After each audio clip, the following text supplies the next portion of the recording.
We all know that when you buy a piece of property, you're not just buying the property's surface features.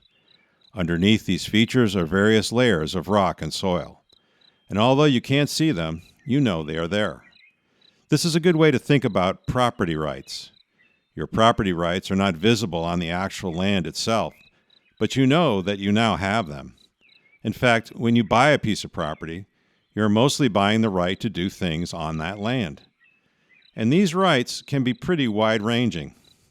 Zoning laws and growth restrictions can limit these options, but even with that, you still have basic rights of ownership.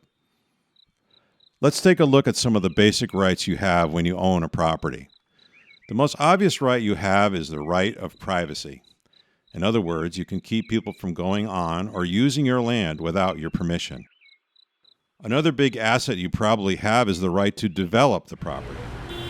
Again, depending on local restrictions, the allowable extent of any development can vary, but you probably have the right to develop your property in various ways. Other rights could include mineral rights, forestry rights, and many others. The point is, you as a landowner have many rights, and among those rights is your ability to conserve your property forever through a conservation easement. What is a conservation easement? Let's start with the root word, easement. There are all kinds of easements. Easements for access, for utilities, and other uses. Let's start with the most common type of easement, an access easement.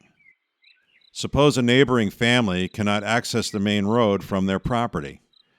Remember how we said that one of your most basic rights is the right to privacy? But your neighbor is landlocked. They cannot get to the main road. So they ask you if they can buy an access easement from you. So in essence, they want to pay you to ease your right of privacy over a certain section of your land so they can access the main road from their property.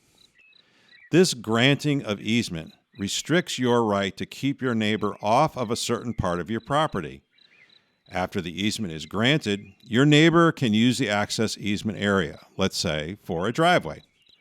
The easement agreement can further stipulate all sorts of other limitations as well.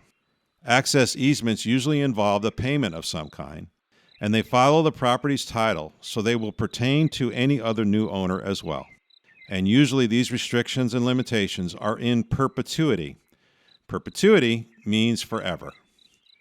So now that we understand that an access easement is the partial easing of your right to privacy, what is a conservation easement? Simply put, a conservation easement is an easing of certain rights that, if expressed, would destroy the current natural condition of the land. Some inherent rights do not impact the natural condition of the property, for instance, the right of privacy. But other rights, if expressed, do impact the land's natural condition.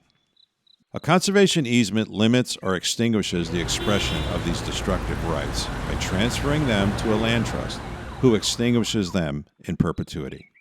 It is important to understand that conservation easements are flexible. You don't have to give up all the impactful property rights in order to do a conservation easement. You could limit development rights by allowing for only 1 or 2 houses. Another right you can protect is agricultural rights, meaning you can limit use of the property to agriculture only, thereby eliminating building development. You could limit forestry harvest plans while allowing for the sale of carbon credits, a great source of income for you as a landowner, while you help curb the effects of climate change. Many options are possible. If you choose to conserve your property, you may claim a tax credit.